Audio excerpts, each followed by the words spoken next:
Orchard Mesa Pool. Yeah. You and I, yeah, it's something that I know we've been checking in on back and forth like over the years, right? You're a proud Orchard Mesa resident, as am I. So I'm excited for your interest. What's going on with it? And then, yeah, I would like to share a couple thoughts, but I want to hear obviously Yeah. from you. Yeah, so the current status of it is so we just installed that new boiler, so we're back open for business for the summer, and as everybody knows, that the deadline for closure has gotten pushed back to 2026, or I can't remember what the article was, what the exact date was, but it looked like it was pushed back a little bit of time for us to try and figure out what we're going to do. My intent, to simply put, is I want to see the pool stay open. It's a resource for our community. It's a good asset, and I know that here in Orchard Mesa, we definitely enjoy having it, and it's very it resembles the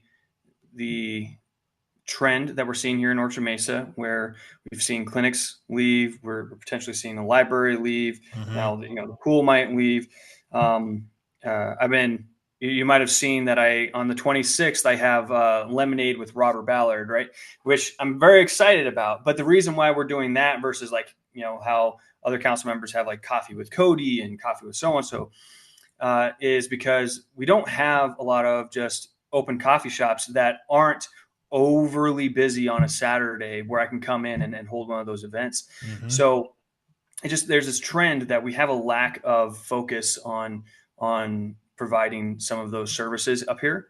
And so I think it's really important that we do find a solution. Now that's where it's hard, and this is where I'm unfortunately not gonna make your day.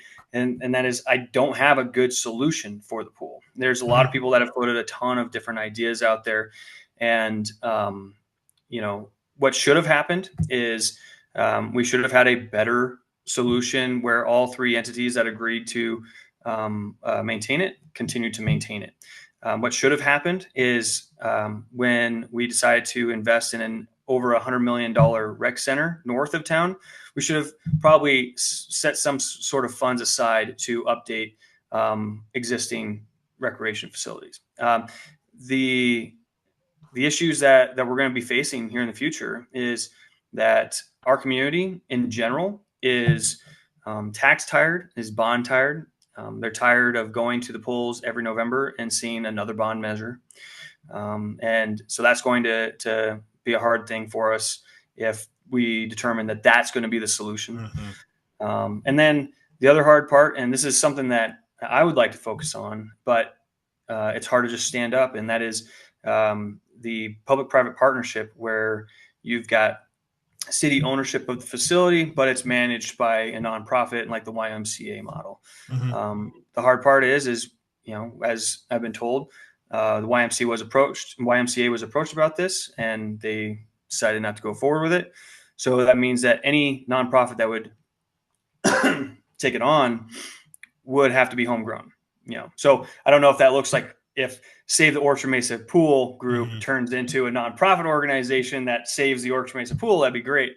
But there's so much that goes into that. So Yeah, no, I hear you. It's a tough nut, and we've been working on it for, just from my involvement, 5 years, and for others, decades, right? And I think the thing that I'm curious about or hopeful about is when it's brought up, and like I brought up the pool a couple city manager coffees ago, and it was like, well, you tell me where you're going to find 6 million. Why why is it on me, or why is it even on you? Is it like we have a city with several paid staff that have several degrees, um that know this stuff.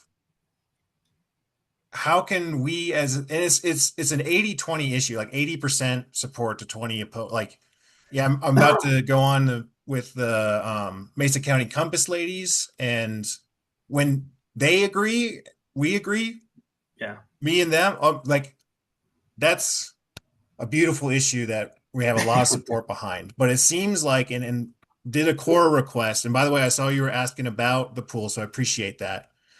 But it really seems like when I was seeing from the city was, you know what? We got the new rec center. They're going to be okay with that. And it really just feels like a nice pat on the head. Mhm. Orchard mates, don't worry. You're going to love the new center. If you can go out and find 6 million, good luck to you. But it's like the city works for us, right? Right.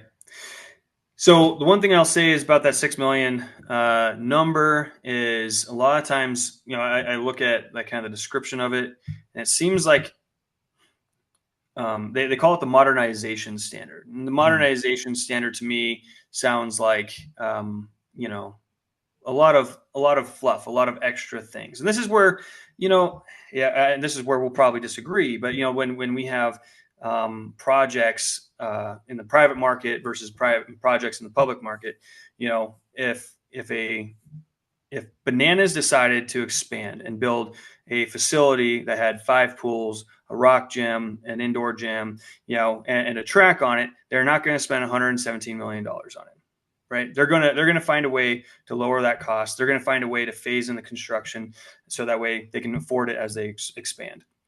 The $6 million fund might be pretty accurate. We were given kind of a high level overview on what that six mhm, million dollar would be, but it sounded like it was modernization. So there's gray area in what that looks like, and that's why I say having a nonprofit manager side of this organization seems like a good solution, is because they're going to have a board, they're going to have donors, they're going to have people that are going to be hyper focused on this, very similar like we've got a board that manages the field at Lincoln Park, right?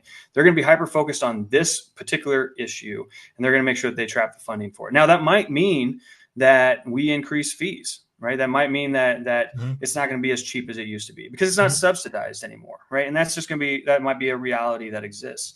But that also might mean that we get more community members that are willing to donate high dollar amounts that are willing to invest in the pool. So um, as far as where that $6 million come from, or whether that $6 million is an accurate amount, I can't really speak on it too much. Again, I've got ideas that people have floated as well, but what I can tell you is I understand like why this doesn't seem fair. Why is it like on me? I want to keep this thing that the city, county, and D51 decades ago said that, yep, we will maintain this, and now all of a sudden it's on me to try and figure out how to stay and keep it open. Mhm. Um, but also that is how great organizations are born. So Yeah, I think, my hope really is, I think we have a majority of council that genuinely cares about this pool and genuinely yeah, wants it. And I'm just looking to see the city want that.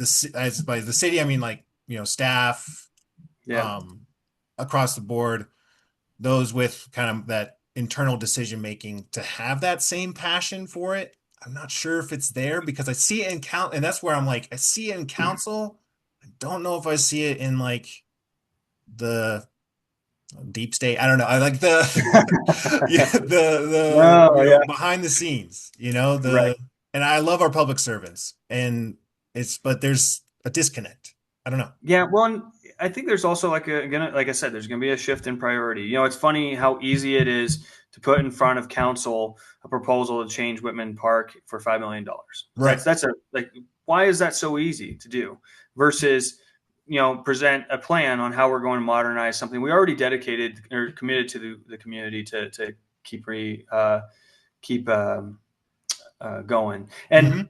And the reason why I'm hesitant to go full send on it and say, yeah, we're going to take those dollars Sure. and go forward with it, is because the reality is we didn't have a plan for paying for Whitman Park. We didn't have a plan for paying for a lot of these other, cool projects that were being floated in front of city council. So, or at least not a very good one. I don't know what the plan was. At the time, it sounded like there wasn't one.